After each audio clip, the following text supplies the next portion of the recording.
nós chegamos à lição de número 8, que tem por título Ministrando como Jesus. Hoje a lição será coordenada pelo Nazaré, a quem eu passo agora a palavra, e um bom estudo a todos. Eu só vou mostrar aqui quem que está online, para o Nazaré ter mais opções, né, de escolha, e peço para você ficar com o seu áudio desligado e a sua câmera ligada, tá? Para todo mundo ver e matar a saudade. Então, assim que você quiser falar, você só aperta em cima do microfone, então você pode dar a sua contribuição para a lição. Nasa, é com o senhor. Só ativa o seu áudio.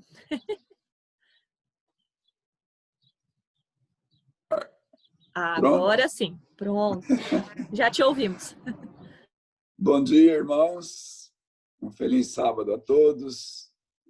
Estamos sobrevivendo em meio a uma pandemia, mas com a graça de Deus, sairemos todos vencedores vitoriosos.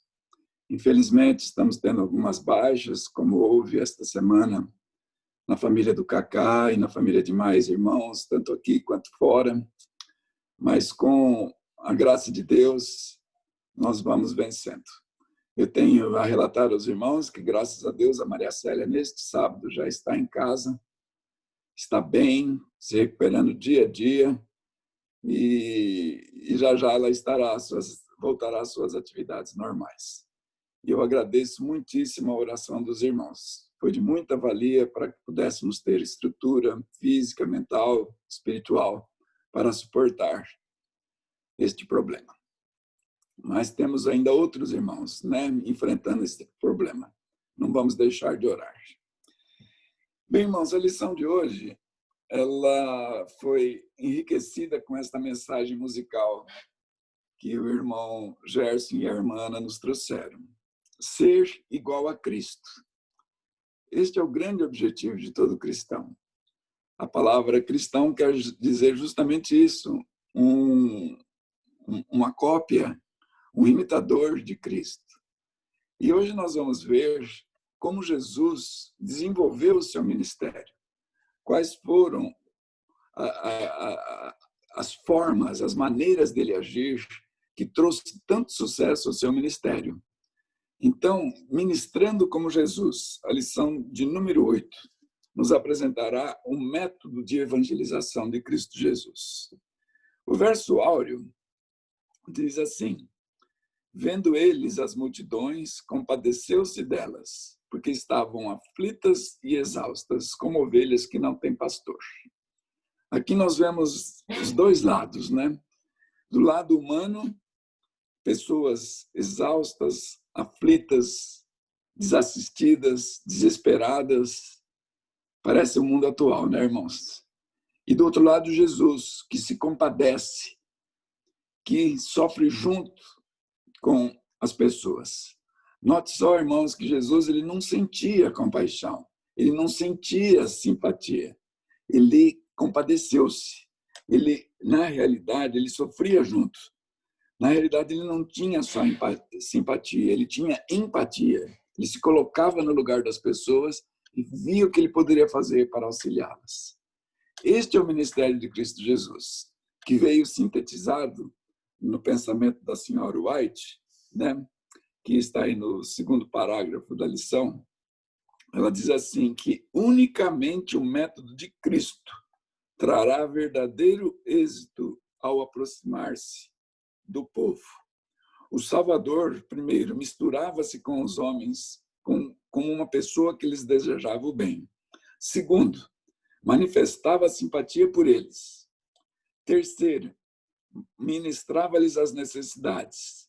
Quarto, granjeava-lhes a confiança. E aí, por último, né, quinto, ordenava então, segue-me. Irmãos, você pode conhecer N formas de desenvolver o seu ministério, de fazer um programa evangelístico. No entanto, você pode até ser um grande pregador, né, como nós temos muitos na igreja, realizar reuniões com 1.000, 2.000, 3.000 pessoas.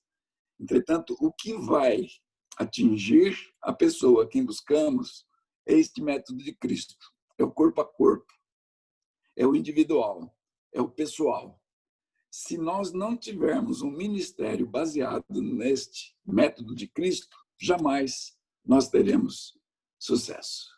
Eu fiquei encantado com estas 5 partes, que são as 5 partes que nós vamos abordar na lição.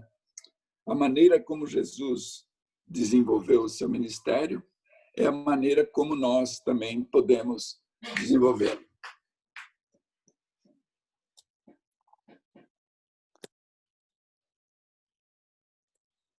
Está me ouvindo, Ana? Sim, estou te ouvindo. Irmãos, vamos então adentrar ao estudo da lição, só ainda ressaltando que Jesus, ele disse que o mundo precisava mais de demonstração do evangelho do que de pregação. O que isto quer dizer? Eu já gostaria de começar perguntando para os nossos alunos. Quem poderia me ajudar? Alguém levantou a mãozinha aí, Ana? Por que o evangelho precisa mais de demonstração do que de pregação? Olha, é tanta gente que eu não estou conseguindo ver ninguém com a mão levantada, acredita? Eu vou perguntar para o Flávio. Vai, Flávio. Faz tempo que você não fala. Faz uma semana, Flávio. Rapaz, eu estava esperando. Eu falei, já vai sobrar para mim. Logo de cara. Ô, Nasa, o Ellen White, até comentando isso também, sobre a demonstração do evangelho e não apenas a proclamação, ela diz que o amor que não vai além dos lábios é ilusão e não salvará pessoa alguma. Só o amor desperta o amor. Então não Flávio, adianta. Faz um favor, pede para ler, tomar essa caneta tua. Pronto, agora pode bater à vontade o dedinho. Pronto, acabou. Ó, olha o que você arrumou para mim, ó. Tira, lê. Pode. Ai, meu pai.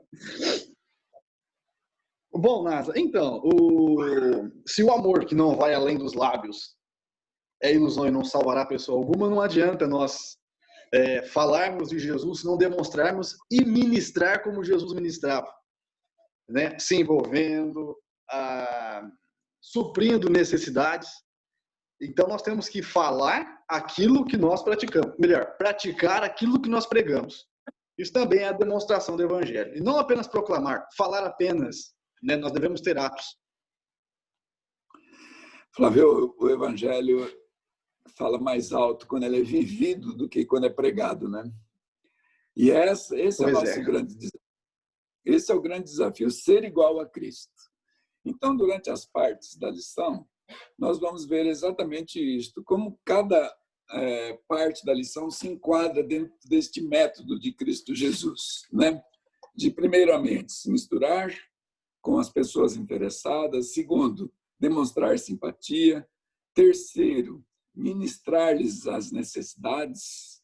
Quarto, granjear-lhes a confiança. Aí depois, então, pedirmos, vamos seguir a Jesus? Então, vamos lá. Parte de domingo, irmãos. Como é que Jesus se relacionava com as pessoas?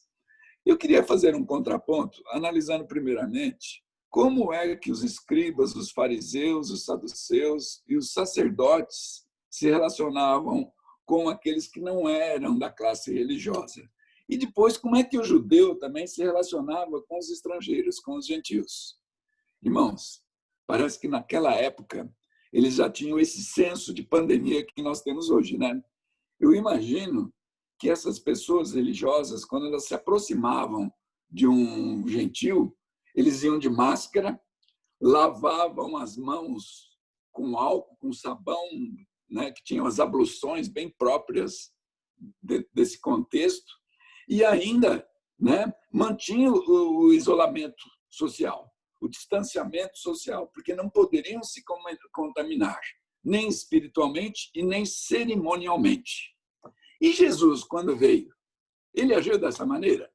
Irmão Juraci, qual foi a atitude de Jesus no trato com o ser humano?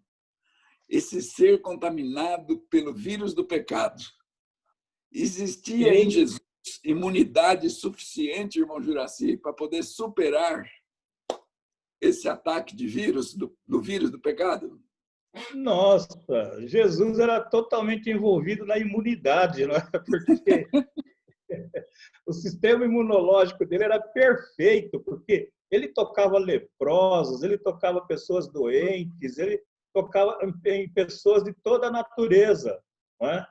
Inclusive dos escribas, dos fariseus, e ele não tinha receio de tocar essas pessoas, não é? Então, ele era o evangelho puro, na verdade, não é? Jesus era o evangelho encarnado, não é? Como você disse no início, ele se compadecia das pessoas, não é? E socialmente falando, irmão Jura, como era Jesus? Ele participava de festas, de almoço, né? Porque teve a história de um jantar na casa de Simão, né? Ele estava sempre comendo com os pecadores, isso, inclusive os escribas, os fariseus e os saduceus criticavam Jesus porque ele estava envolvido com pecadores, não é? E Jesus tem uma frase bonita, ele veio exatamente para isso. O casamento em Caná, ele foi numa festa... Casamento em Caná.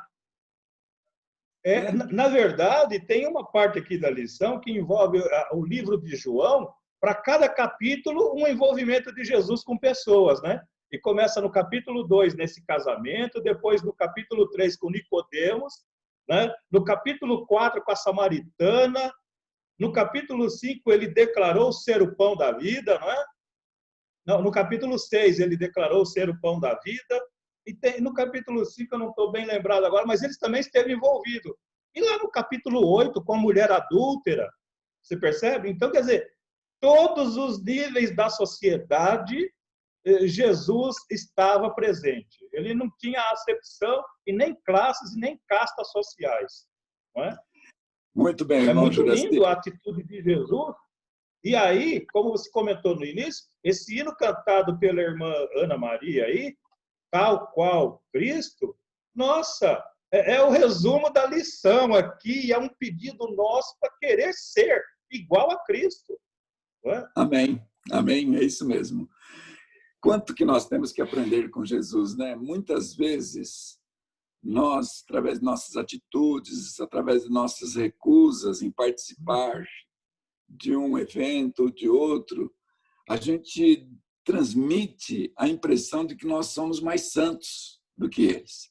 É lógico que nós não vamos incorrer num pecado, transgredir um sábado, mas nós podemos nos relacionar tranquilamente com as pessoas que não têm Jesus.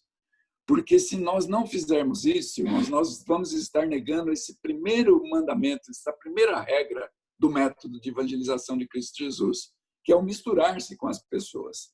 Eu gostaria ainda, dentro dessa parte da lição, perguntar à irmã Josi Savenhago. Irmã, estamos com saudade de você, de te ouvir. Ser um cristão sal, como é?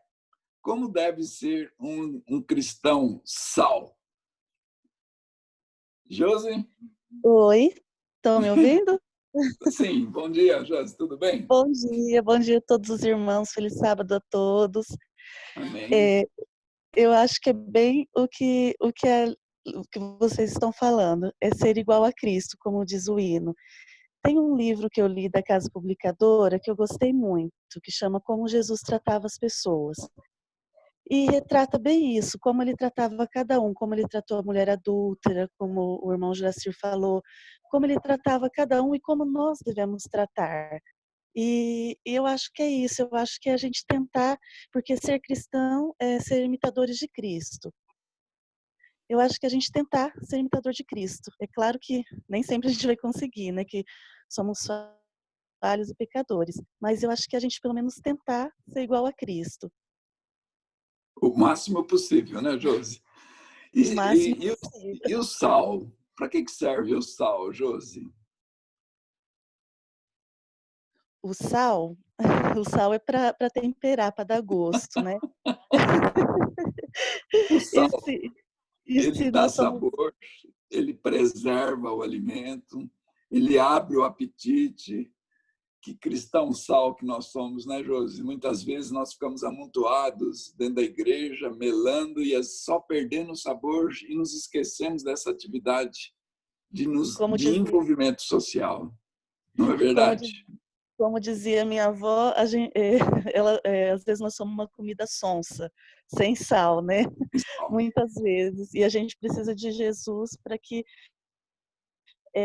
a gente precisa pedir para Jesus abençoar que a gente seja o sal, né? Que a gente não seja essa comida sonsa. Nem sonsa e também nem carregada demais, né, Josi? Que faz mal, né? Da pressão alta e outras coisitas mais, né? A medida certa é o que Jesus regula em nós. Por isso que a comida tem que ser temperada. Não pode ter excesso e nem ausência de sal, né? Irmão Aquiles, obrigado, Josi. Irmão Aquiles, o que é um cristão luz? Por favor. Olha, é a imagem que apareceu no início da lição, né? A luz, ela traz para todos nós o discernimento, né? Nós podemos não andar em trevas, nós podemos enxergar e podemos, como foi dito na lição passada, né? Temos um caminho real daquilo que nós podemos viver. Fazendo só um comentário anterior, nós estamos vendo atualmente toda a humanidade atrás de uma vacina, né, para a pandemia que nós estamos passando. Eu vejo que, através da luz, Cristo já é a nossa vacina espiritual. E nós somos filhos duas vezes, né? A primeira vez, Cristo já nos libertou do pecado através do sangue. E o siga-me, que ele diz, né, na luz, nós podemos ter a vacina real de Deus para a nossa cura espiritual, que é o grande pecado da humanidade.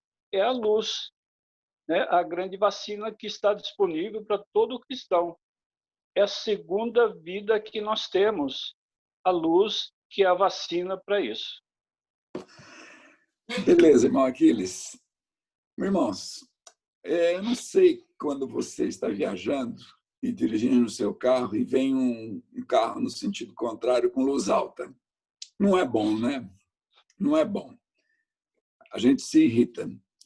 Eu acho que o cristão ele tem que ser luz, não para focar os olhos, nem ofuscar os olhos daqueles que estão à nossa frente, que é aqueles que estão ao nosso redor. Nós temos que ter esse cuidado de sermos luz apenas para iluminar o caminho. Porque se nós iluminarmos o caminho, as pessoas poderão andar mais tranquilamente, não terão as suas vistas prejudicadas, a sua visão prejudicada. Então, ser um cristão sal, ser um cristão luz, irmãos, envolve um pouco de cuidado, um pouco de atenção, um pouco, né, de consideração pelas pessoas, sem querer, né, destruí-las. Essa aí que é a imagem que Cristo passou através dessa primeira parte da lição, através do envolvimento social. O inimigo diz distanciamento social, mas Jesus fala envolvimento social. Espiritualmente, numa época dessas, em que estamos tendo que manter esse isolamento físico, acho que fica bem claro da gente entender este contraponto. E devemos também, irmãos, estar no mundo sem ser do mundo. Estamos como um barco, navegando em alto mar. Nós não podemos permitir que a água entre no barco, enquanto que o barco, então, ele vai flutuar sobre as águas. Então, o mundo não pode ocupar a nossa mente de forma exagerada, ele não pode prender a nossa atenção e energia. Se ele absorver o nosso tempo mais do que as coisas de Deus, é sinal que estamos fazendo água. Não é interessante. Beleza? Alguém gostaria de comentar mais alguma coisa nesta parte da lição? Senão vamos avante. Seu Nasa. Sim. Eu me lembro que a Ellen White comentando essa questão dos discípulos ficarem como um sal no saleiro sem se misturar, no momento em que eles ficaram confinados em Jerusalém, achando que estava tudo certo e vivendo ali uma vida tranquila, Deus teve que permitir a perseguição para que eles pudessem se envolver e se misturar com a sociedade. Então, às vezes, Deus pode até nos permitir algum tipo de perseguição, entre aspas, para também nos abrir os olhos para lembrar que nós somos sal e somos luz e não podemos apenas ficar no saleiro, sem dar sabor. Entendi.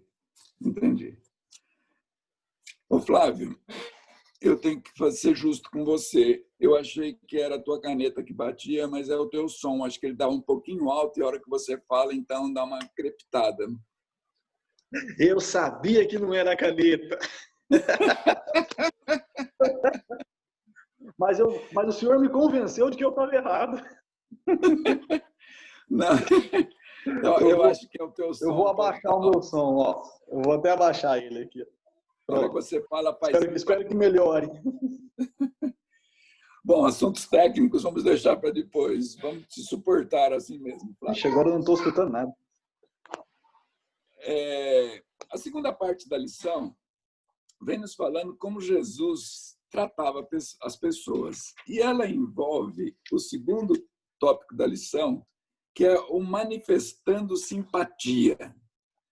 Irmãos, é impressionante a abordagem de Cristo Jesus para com as pessoas. A maneira como Jesus se aproximava, batia o olho na pessoa. Eu acho que a experiência de Jesus com o ser humano é tanta que só de ver o jeitão de andar e de olhar, ele já tirava o perfil exatamente fiel daquilo que a pessoa era, em termos de caráter, em termos de personalidade, em termos de pensamento. E ele deu evidências disso. Quando ele bateu o olho em Natanael, ele já falou: eis aí um verdadeiro israelita, em quem não há dolo. Quando ele estava lidando, como a lição da escola sabatina nos trouxe, né, com o centurião romano, ele falou: em Israel nunca jamais houve uma fé como esta. Vai para casa, filho, teu servo já está curado. No trato com o escriba, a mesma coisa. Ele ressaltou algo que deu um incentivo, um ânimo, uma palavra de ânimo, de esperança para aquele escriba, quando ele parabenizou: parabéns, você não está longe do reino de Deus. Com Maria, lá na casa de Simão, quando ele foi ungido por ela, e ele falou: filha, esta tua ação, enquanto houver mundo, será lembrado, e o teu nome será lembrado também pelo que tu me fizestes. Irmãos, uma palavra de apreço, uma palavra de simpatia, uma palavra de apoio. Nós estamos falando não de um elogio pobre, irrazoável, uma bajulação barata, mas algo verdadeiro. Eu gostaria que alguém comentasse isso. Jesus, ele viu o ponto forte das pessoas, não os pontos fracos. Ele ressaltava as virtudes e não os defeitos das pessoas. Ele via não o que a pessoa era, mas sim o que ela poderia ser. Irmãos, será que nós podemos ser assim também? Quem poderia nos ajudar no comentário desta lição? Será que nós podemos ser igual a Cristo nesta área da manifestação da simpatia, de apoio às pessoas, e não apenas de crítica, né? E nem com elogios baratos? Aninha, quem levantou o dedinho? Deixa eu ver. A dona Ana do Gerson. É só ativar o som aí. Isso. Deus é Deus, né? Jesus é Deus. Então, Sim. Ele conhece bem cada pessoa. E Ele mostrou como nós devemos agir. Né? Ele não fazia acepção de pessoas. Ele espalhava amor para todos. Quando ele falava uma palavra de repreensão ou coisa parecida, era com amor também. E suas palavras eram palavras que atingiam o coração. E até hoje, ele é o mesmo. Ele quer só o nosso bem, ele quer que a gente se prepare para estar com ele, né? Mas isso ele oferece para todos. Nós não somos privilegiados. É oferecido para todos. Então, cada um reage diferente e tem um tempo diferente. Por isso que o Espírito Santo e Jesus insistem com as pessoas para que elas escolham o caminho certo, para que elas possam ser um representante fiel dele aqui na Terra. Irmã Ana, me É diga isso uma que a coisa. gente tem que priorizar na nossa vida, ser igual a Cristo, ministrar o ensino como ele ministrou, tratar as pessoas como ele tratou. Irmã Ana, Então, o irmã princípio Ana, me diga uma é coisa. estar com Cristo a cada momento. Irmã Ana, se Sim. Jesus chegasse para a senhora e falasse assim, muito bem, filha, você me louva maravilhosamente, continue assim. O que a senhora diria para Jesus, irmã? Eu gostaria de louvá-lo pela eternidade. A senhora vai dizer para ele, sim, Senhor, obrigado, mas eu quero estar contigo na eternidade. É. Legal. Louvando sempre. Gerson, faz bem um elogio, Gerson? Me diga. Faz bem um elogio. Exato. Por isso que eu estou com ela. Não, quando você ouve algum elogio, como você se sente, irmão Gerson? Eu fico contente. Eu acho que deve ter o elogio também. Sincero. Sendo sincero, lógico. E dá para perceber quando não é sincero, quando não é verdadeiro, Gerson? Dá. Dá, né? Eu fiquei muito contente, desculpa falar, mas quando outro dia o senhor me elogiou particularmente, e eu não vou dizer o motivo, que é particular, me emocionou muito. Eu não pude falar no começo, refleti para depois responder. Depois o senhor me responde o resto daquele elogio. Está em segredo ainda? Está em segredo ainda, não? Não, não é não. Já não é segredo mais? Entre nós não tem segredo. E pode contar, que o pessoal acho que já sabe. Não, mas eu não sabia. Entendeu? Exato. Escapou lá, aquele dia escapou, e eu fiquei com a consciência doendo. Conta para o pessoal o que aconteceu, Gerson. Pode contar? Pode. Porque quando o senhor Frei perguntou sobre a música, o efeito da música na criança e já no feto, entendeu? Eu estava falando com a Letícia que eu tinha liberdade, mas eu não tinha liberdade de falar com o Felipe. E escapou, que eu olhei aquele sorriso do Felipe para a esposa, e aquele sorriso dele condenou tudo. Entregou. Ele entregou, foi a culpa dele, mas eu não sabia. Eu não imaginava aquilo. E depois eu fiquei com a consciência doendo de falar com ele, porque eu não tenho liberdade com ele para falar certas coisas. E o interessante, que eu achei interessante, né, Gerson, que na hora, no ar, você falou, Felipe, tem alguma coisa a ver aí, né? Aí por isso que você ficou meio constrangido.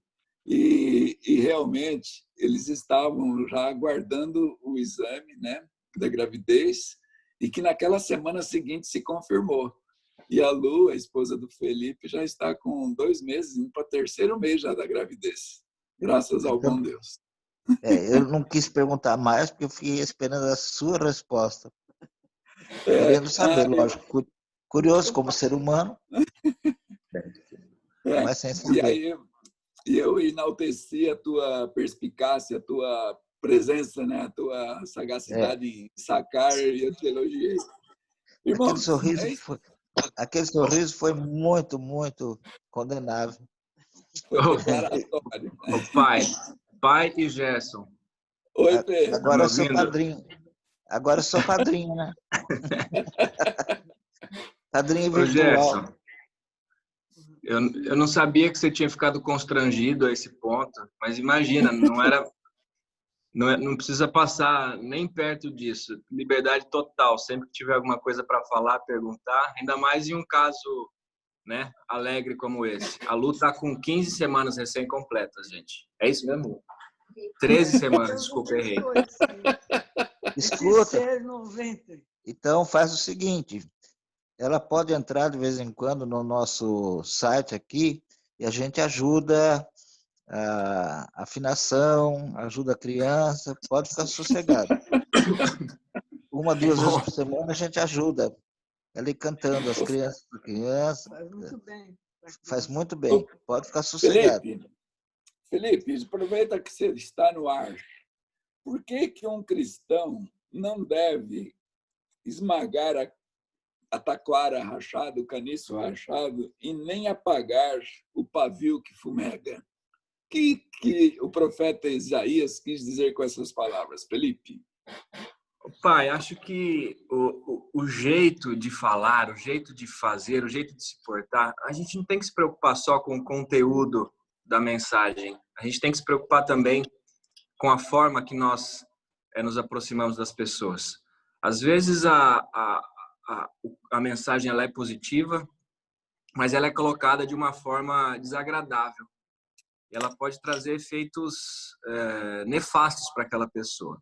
O teu exemplo da luz alta eu achei genial, porque a gente, mesmo tendo uma luz, se você virar ela direto para o olho da pessoa e tentar dar luz alta ali, olha, tentando forçar ela a entender o teu ponto de vista, ou a verdade ainda que seja, você vai só afastar essa pessoa.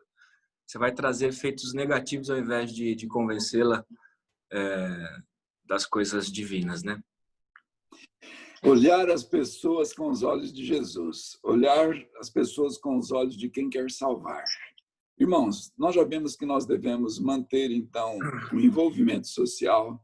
Nós devemos destacar, realçar nas pessoas aquilo que elas têm de bom, aquilo que elas têm de positivo, de virtude, e não ficarmos atentos apenas às feridas, né?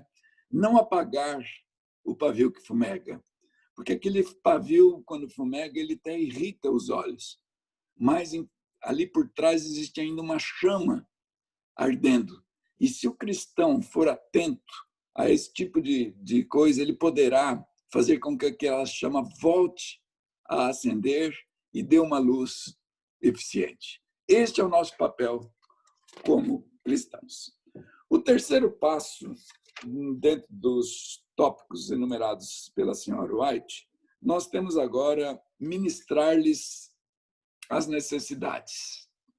O Ministério de Cura, então, de Jesus, na parte de terça-feira. Eu gostaria de perguntar para alguém aí, se alguém se aventurar, levante o dedinho.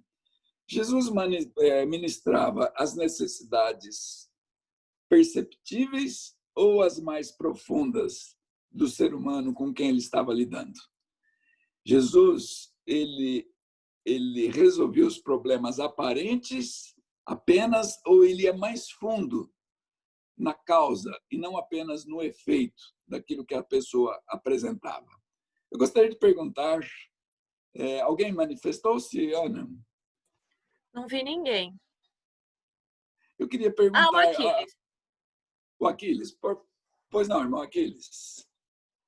Então, Jesus, ele não queria simplesmente resolver o problema físico das pessoas. Ele, através das ações, né? Ele busca, né? A restauração em plenitude. Não era somente de um problema físico. Ele busca, né? Como nós, né? Buscamos uma salvação eterna. Então, não era somente resolver o problema pontual físico. Ele queria que as pessoas tivessem a conversão, que é o que nós temos que fazer com as pessoas, para uma vida eterna.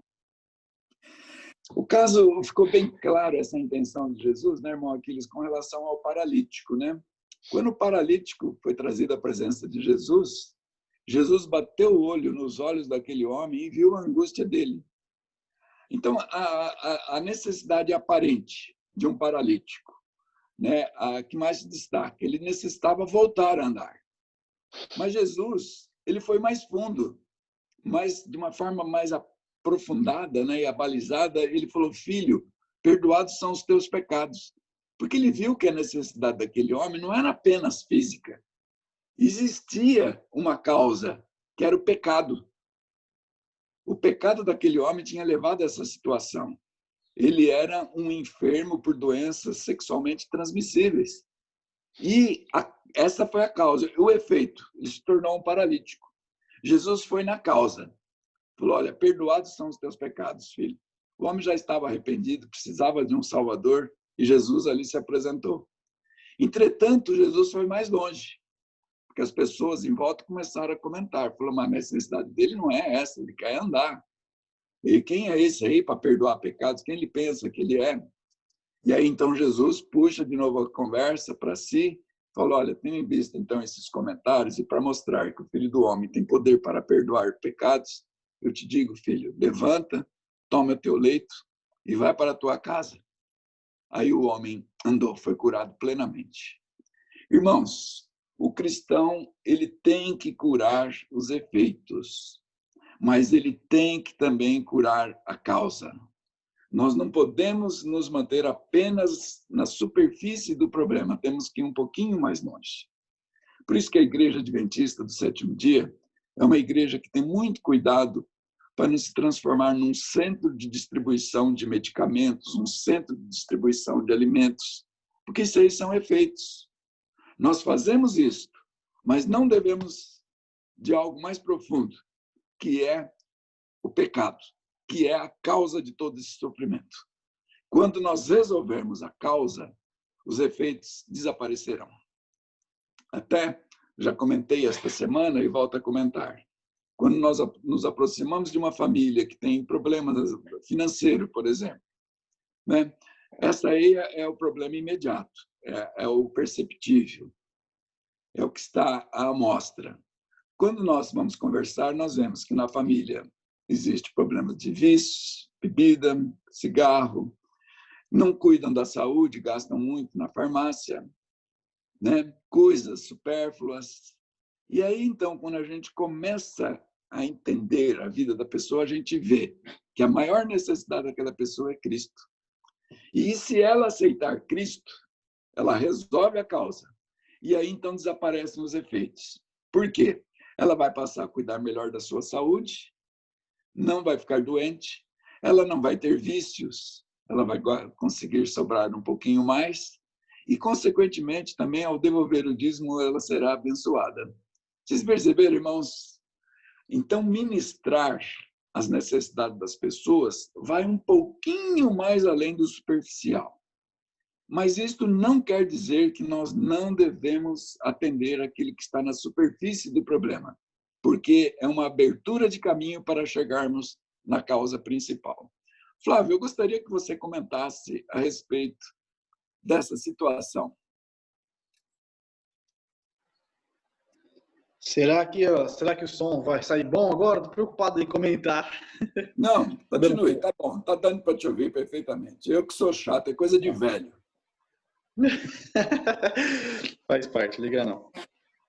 Nazareno, ficou muito bem comentado, viu, essa parte já. Eu gostaria só de acrescentar uma frasezinha que eu acabei estudando a parte tanto o toque da fé quanto a cura da alma na Ciência do Bom Viver, onde Ellen White comenta esses dois casos. E eu achei muito interessante quando, no caso da mulher que sofria, né, da hemorragia, Ellen White diz o seguinte: Cristo não queria que ela fosse embora com apenas metade da bênção. Isso me chamou muita atenção, porque tudo o que a lição falou, e tudo também que o senhor acabou de explicar agora, o problema imediato sendo resolvido. Cristo poderia muito bem ter visto aquela situação ali, ocorrido, né, a situação, e ele poderia ter ido embora. Mas quando conversou com a mulher, fez com que ela também se entendesse que a sua fé havia sido grande, a grande porta para aquela cura. E a parte espiritual da mulher também foi restaurada, né, foi fortificada, melhor dizendo, Nasa. E na parte do paralítico, eu achei muito interessante que Ellen White diz que esse mesmo poder que Cristo de curar o paralítico também está sobre os seus discípulos, né, sobre os seus filhos. Por quê? Quando o paralítico foi curado, ele saiu pelas ruas proclamando o que Cristo havia feito. Chegando em casa, Nasa, quando a família o viu, todos se alegravam e choravam. E diz Ellen White que toda a sua casa foi curada. Então, quando nós ministramos as necessidades de algumas pessoas, nós podemos ter certeza, a palavra de Ellen White não são minhas, que o que nós fazemos vai também se expandir e distribuir a todas as pessoas ao redor da pessoa acolhida. Então, o que o ser humano, o que o cristão deve fazer é demonstrar o evangelho em forma de amor. Legal, Flávio, legal. Agora, irmãos, imaginem, né, no caso da mulher que sofria de hemorragia, Jesus não quis expô-la publicamente, ele quis apenas ressaltar a fé daquela mulher. Né? Quando ele disse, alguém me tocou, ele queria saber quem é. E aí se apresentou. A mulher se prostrou e ele falou para ela, filha, vai-te em paz, porque você está livre do teu problema. Aquela mulher, através desse contato com Jesus, foi beneficiada extremamente, porque ela viu que não se limitou apenas à cura física, e sim a questão da fé foi ressaltada. E é isso que nós devemos ter o cuidado, irmãos, ao nos aproximarmos das pessoas com quem temos interesse em salvá-las, ao manifestar simpatia por elas, um elogio, uma palavra de apreço, uma palavra de encorajamento, de esperança, de ânimo, resolver os problemas das pessoas, mas sem omitir Cristo Jesus. Porque senão, como o Flávio disse, a cura vai se dar pela metade. E aí não resolve o problema. Muitas vezes eu fico preocupado quando na igreja a gente pede oração por alguém. Eu gostaria que a igreja orasse pelo fulano de tal que está doente. Nós não conversamos com a pessoa sobre isso, nós estamos orando por ela. Quando ela for curada, ela não vai nem ficar sabendo, ela jamais vai ter a oportunidade de agradecer, ela não irá à igreja para dizer assim, irmãos, obrigado, eu estava mal, vocês oraram e eu estou aqui curado. Então, não é tudo a oração, irmãos, não é tudo pedir. Nós temos que ir um pouquinho mais além. É administrar o problema, resolver o problema, mas também levar Cristo Jesus. Combatermos o efeito, sim, mas principalmente a causa. A maior necessidade do ser humano é Jesus.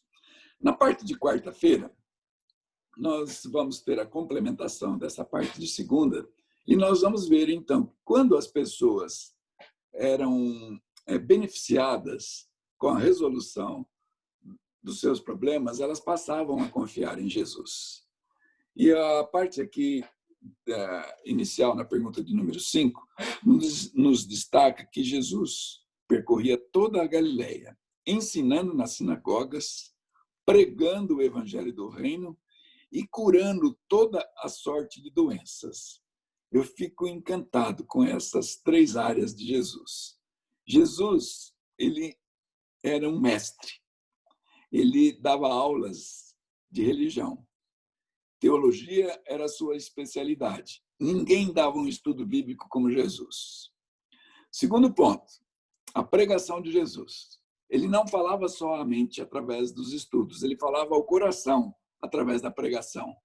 Eu não sei quem é a tua referência como pregador da Igreja Adventista do Sétimo Dia, mas você pode ter certeza que, por melhor que ele seja, ele não chega nem aos pés daquilo que Jesus foi.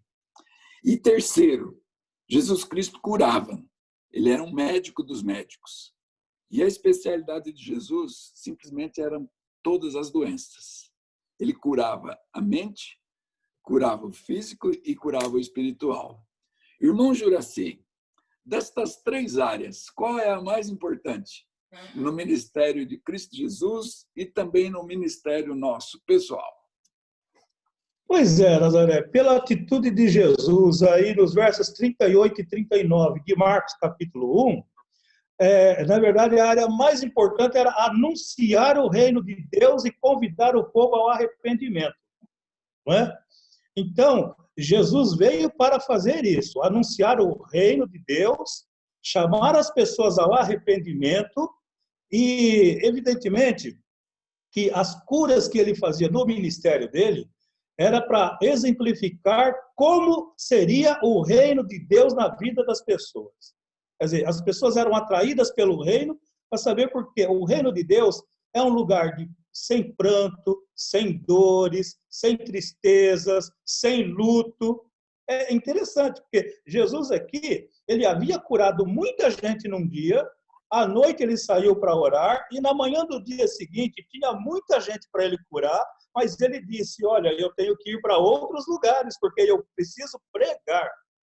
Então, quer dizer, a parte importante que nós temos que destacar é levar a mensagem do arrependimento e fazer o apelo para que nós desejemos estar num reino de perfeição, num reino sem luto, sem tristeza e sem dores, como está anunciado lá em Apocalipse 21, não é? Então, esse é o ponto interessante. A cura que Jesus fazia das pessoas, porque ele, como Senhor do Senhor, era impossível para ele ver o sofrimento humano e ficar calado. Mas a missão principal dele era resgatar o ser humano. Tanto é que aqui em Lucas 19:10 diz assim, o Filho do Homem veio buscar e salvar o perdido. Não é? Irmão Juraci, a pregação é o mais importante. A cura e o ensino são caminhos para chegarmos ao coração das pessoas e transmitir, então, a salvação de Cristo Jesus. Então, cada oportunidade que nós temos de auxiliar uma pessoa, não importa em qual área, cada oportunidade que nós temos de transmitir um conhecimento bíblico através de um contato missionário, ou mesmo, né, através de um estudo, tudo que nós enriquecemos essa pessoa intelectualmente, espiritualmente falando, deve conduzir à pregação, que é a aceitação do plano da redenção em Cristo Jesus, mediante a fé. Então, dentro dos passos que nós temos a seguir, dentro do método de Cristo, e que foi metodotizado pela senhora White, nós temos, então, o envolvimento pessoal, nós temos a manifestação de simpatia para com as pessoas, a resolução dos problemas dela, mas levá-las até aos pés de Cristo, através de uma pregação, de um estudo, de uma cura inteligentes, porque senão nós vamos deixar a desejar. É isso, Júlio? Como o Flávio havia falado, Nazaré, a cura física, na verdade, é uma parte pequena, ou melhor, é a coisa feita incompleta, é o milagre incompleto. Então, a cura física precisa levar a pessoa a aceitar também a cura espiritual e, portanto, desejar o reino do céu, não é? Irmão Júlio, eu vou aproveitar que você já está no ar. Muitas igrejas têm o seu foco principal, ainda hoje, na cura. E nós sabemos que Jesus usou a cura para implantar o reino da graça. E a igreja adventista do sétimo dia, muitas vezes, é acusada de uma igreja que não pratica a cura. É um engano. A igreja pratica, sim, a cura, dentro dos princípios de saúde. Eu mesmo tive agora esse prazer de ver a minha esposa sendo recuperada. Maria Célia se recuperou de uma enfermidade terrível, né? E graças à bondade de Deus, ao fortalecimento do seu sistema imunológico, o socorro dos medicamentos e dos médicos, ela está ótima. Isso, para mim, é um milagre. É um milagre. Sim. É um milagre porque nós estamos na faixa de risco. Ela não tem nenhuma comorbidade, mas oferecia algum risco. Por que não tem cura? Tem cura, sim, né? Eu queria que o irmão falasse um pouquinho sobre o porquê que a igreja adventista não dá tanta amplitude às suas curas. É uma igreja mais discreta com relação às curas. A igreja adventista, ela não prega ilusões. Ela prega a verdade com amor. É isso que a igreja faz, não é?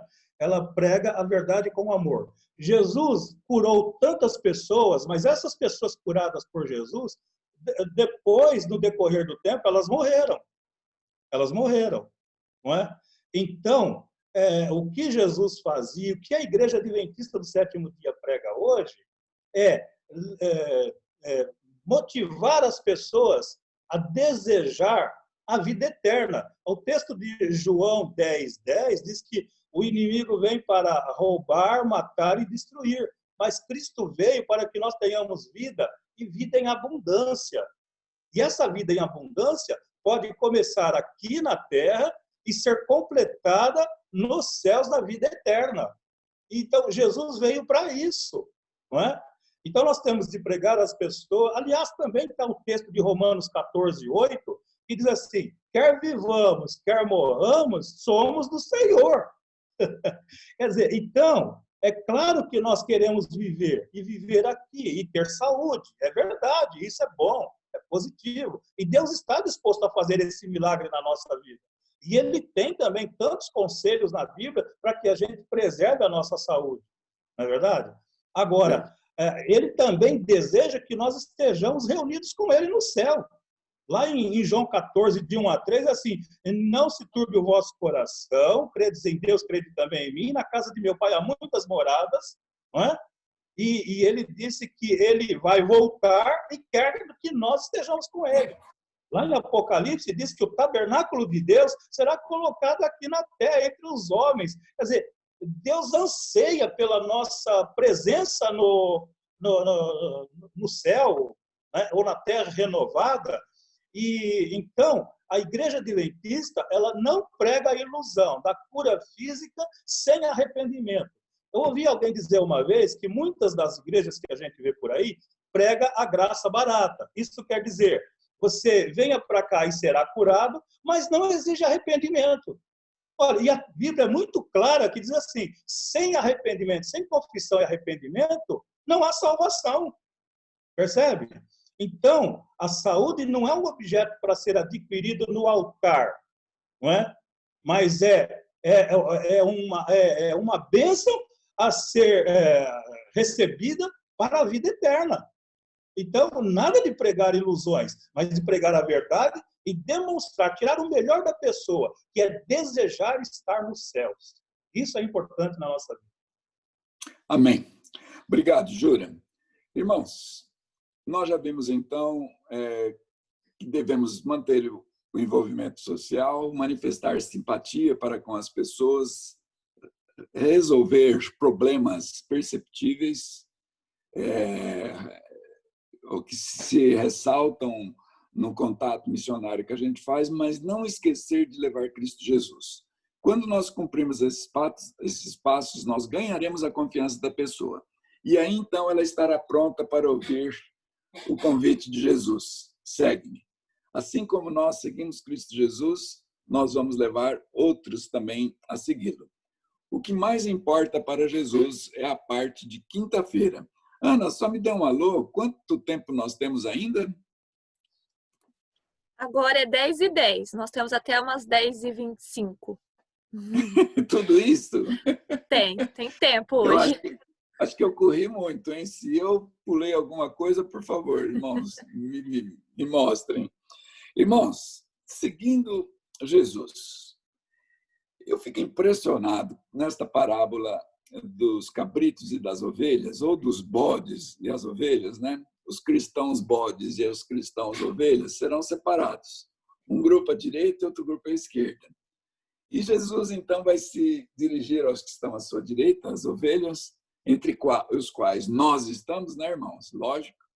E vai nos dizer: vinde benditos do meu Pai e possuí por herança o reino que vos está preparado desde a fundação do mundo. Oh, que maravilha! Mas, Senhor, nós merecemos isso? Sim, vocês são merecedores. Sabe por quê? Porque eu tive fome e vocês me deram de comer. Eu tive sede e vocês me deram de beber. Eu era forasteiro e vocês me hospedaram. Eu estava nu e vocês me vestiram. Eu estava enfermo e vocês foram me visitar. E eu estava preso e vocês foram ver-me. Mas quando, Senhor? Quando que nós fizemos isso? Irmãos, esses crentes salvos não sabem que fizeram isso? Que impressionante. Por que eles estão dizendo, mas quando, Senhor? Será que foi um Alzheimer, uma esclerose, uma amnésia? O que foi que deu nesses crentes? Irmãos, simplesmente a senhora White explica que estes crentes salvos praticaram todas essas boas ações sociais. Eles não tinham catalogado, escrito quando foram, eles não tinham registros contábeis de suas ações, eles não fizeram uma cobrança para, né, ou com emissão de uma fatura para cobrança futura. Eles simplesmente faziam porque eram obras espontâneas. E eles faziam tanto que delas não se lembravam. Se alguém perguntasse quanto foi ou como foi, eles não saberiam contar. Mas as pessoas que receberam não se esqueceram. E Jesus lá no céu as tem todas relatadas. Seguir a Jesus envolve obras sociais, envolve também o serviço social para a resolução dos problemas das pessoas e para conduzi-las a Cristo Jesus. Eu gostaria que alguém falasse um pouquinho mais sobre esta parábola dos cabritos e das ovelhas. Quem gostaria de me ajudar, enriquecendo mais essa parábola tão linda que Jesus nos contou? O Gilson está no ar? Não, né, Ana? Não, ele não entrou. Não entrou. Quem gostaria de falar um pouquinho sobre ela, irmãos? Por que a obra social é importante ao seguirmos Jesus?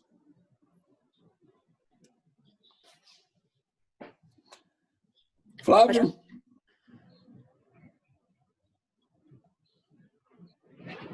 Acho que o som falhou dele.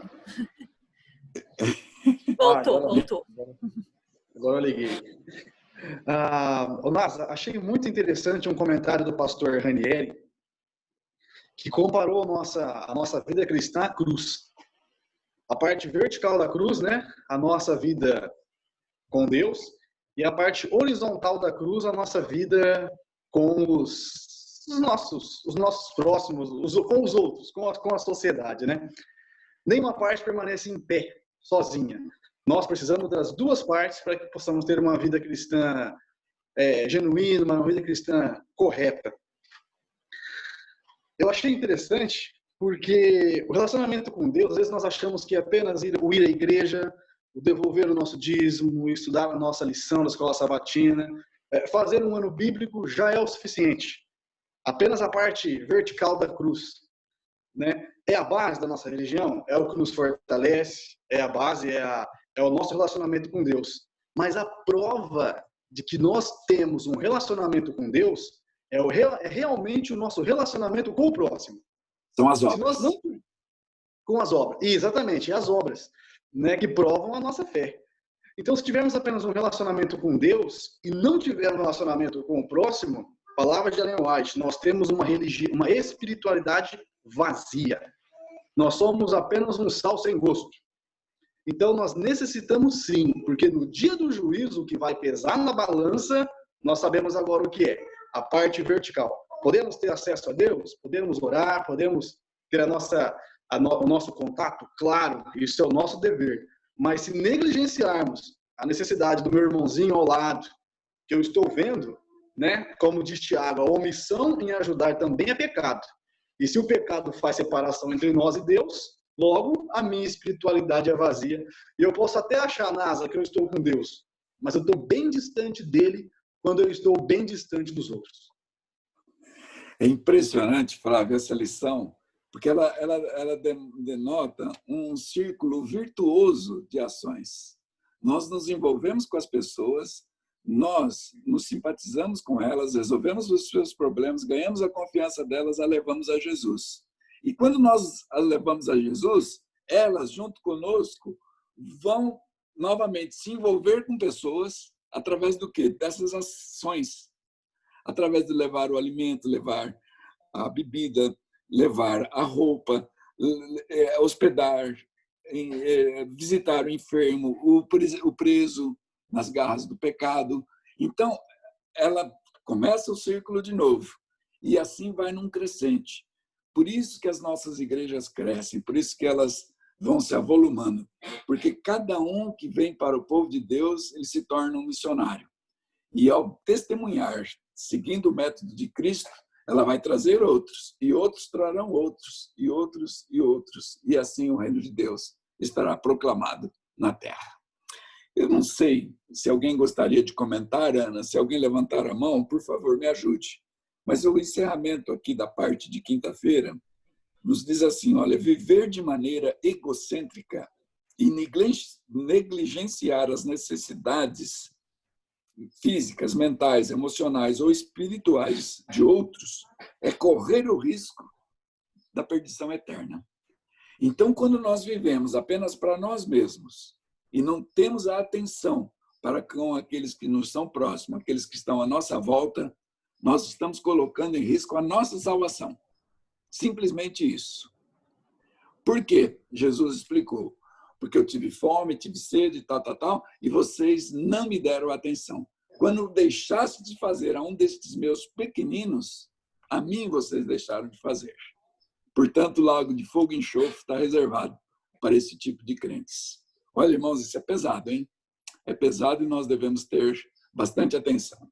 Alguém gostaria de fazer algum comentário sobre esta parte para a gente partir, então, para o encerramento? A Josi Savenhago levantou a mão também. O Juraci. Oi, estão me ouvindo? Sim, mas Josi, por favor.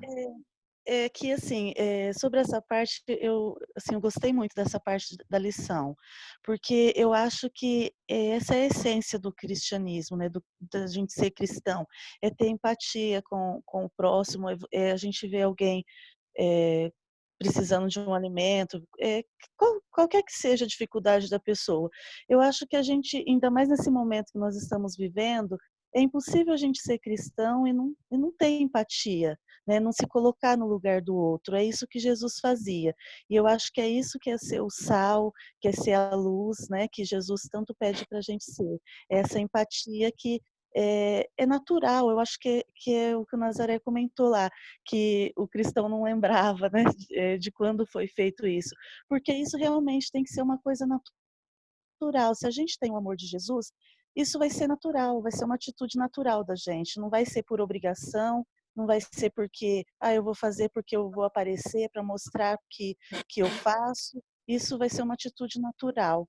Essa empatia que a gente desenvolve com Jesus, isso passa a ser natural da gente. E assim a gente passa a ser o sal da terra e a luz do mundo, né? Como Jesus pede. Verdade, Josi. Parabéns pela colocação. Muito bom mesmo. O irmão Juraci também tem algo a falar, irmão? Bom, Nazaré, eu estava vendo aqui o seguinte, esse Mateus 25 começa com o tema o grande julgamento. E a importância que esse texto dá, falado pelo próprio Jesus, é que o relacionamento entre os seres humanos é de fundamental importância para a salvação. Não é? Então, quando Jesus disse assim, que amai ao próximo como a si mesmo, esse é o mandamento que deveria ter uma importância tremenda na nossa vida.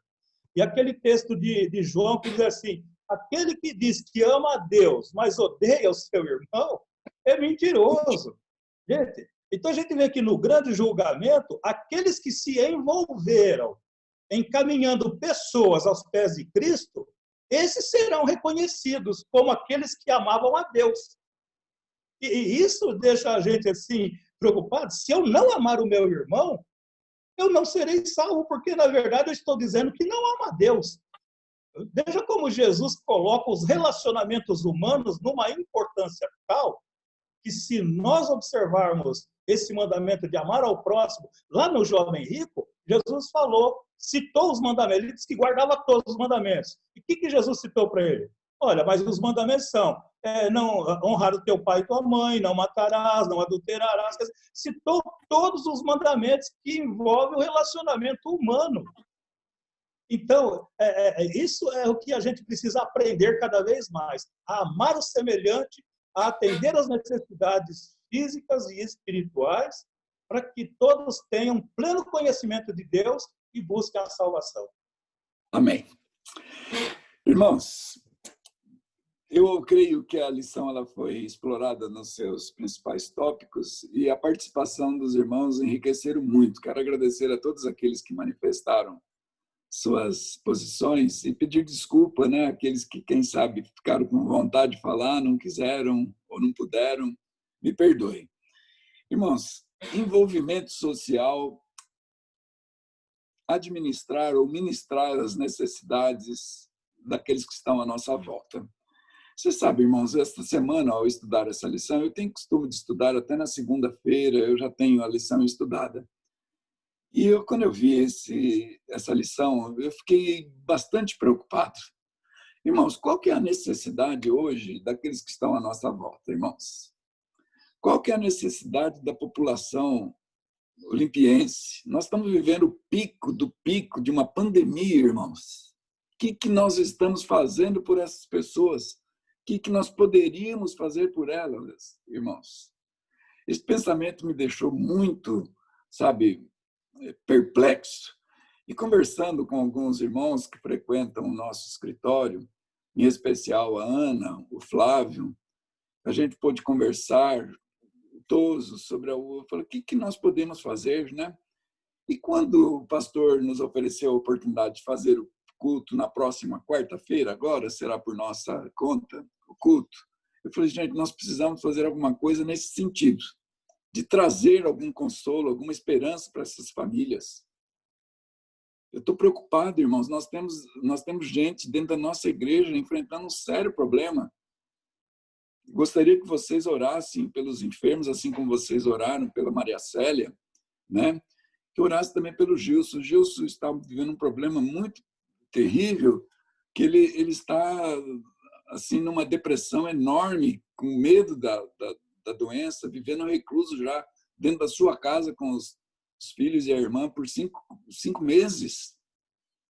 O Gilson sabe disso, ele me perdoe se ele estiver ouvindo. Nós temos que orar por ele. E irmãos, e aí surgiu a ideia, o Flávio deu a ideia de convidarmos o Dr. Ricardo Vargas para fazer uma pregação. E prontamente ele aceitou fazer não só na quarta, mas também hoje no culto e à tarde no Zoom. Irmãos, nós temos que transmitir isso aos nossos amigos. As redes sociais de Olímpias todas estão informadas dessa programação. As mídias, os blogs, todos irão anunciar essa programação, mas nós devemos fazer isso também com as pessoas a quem amamos. A lição falou que se nós temos interesse na cura física das pessoas, muito mais nós deveríamos ter interesse na cura espiritual eterna dessas pessoas. Esta é a grande lição que nós temos para hoje, irmãos. É a grande decisão que nós temos. A igreja ela não pode ser omissa. Nós temos uma mensagem que igreja nenhuma tem. E o que nós estamos fazendo com ela? Além de não vivermos ela integralmente, estamos deixando de anunciar aos outros. Não é justo, irmãos. Quando nós deixarmos de fazer a um destes meus pequeninos, a mim, Jesus disse, estamos fazendo. Irmãos, quero no encerramento desta lição deixar este apelo, este convite para que a gente aproveite essa pregação e estas palestras do Dr. Ricardo, transmitamos isso aos nossos amigos. Eu já fiz isso através da minha rede de amigos, já mandei para mais de 60 pessoas o convite para que eles estejam atentos a esses eventos que a Igreja de Olímpia está promovendo. E nós também vamos aproveitá-las. Viver uma vida melhor com Cristo Jesus, consumarmos a nossa salvação em Cristo Jesus e não deixarmos aqueles que estão à nossa volta para trás.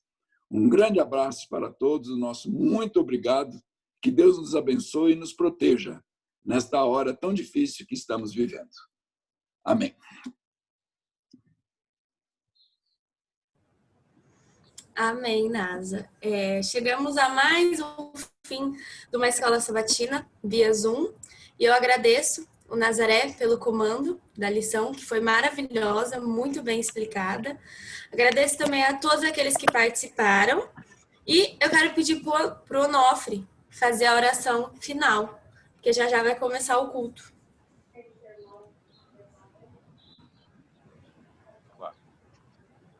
Nosso querido Deus, te agradecemos pelo amor que o Senhor tem para conosco, pelo cuidado que o Senhor tem tido com seus filhos. Rogamos, ó Pai, a tua bênção sobre nós. E obrigado por esta escola sabatina, pelas bênçãos recebidas da orientação do Senhor a cada dia. Que o Senhor continue, bom Deus, nos consagrando, nos usando como instrumento para levar a mensagem de salvação às outras pessoas. Que o Espírito Santo nos conduza, nos fortaleça e nos livre dos males deste mundo. Pedimos a tua paz e te agradecemos em nome de Jesus. Amém. Amém, Pai. Amém. Muito obrigada a todos que participaram e até o próximo sábado. Tchau, tchau. Que Deus abençoe a todos. Tchau. Tchau, irmãos. Tchau, tchau.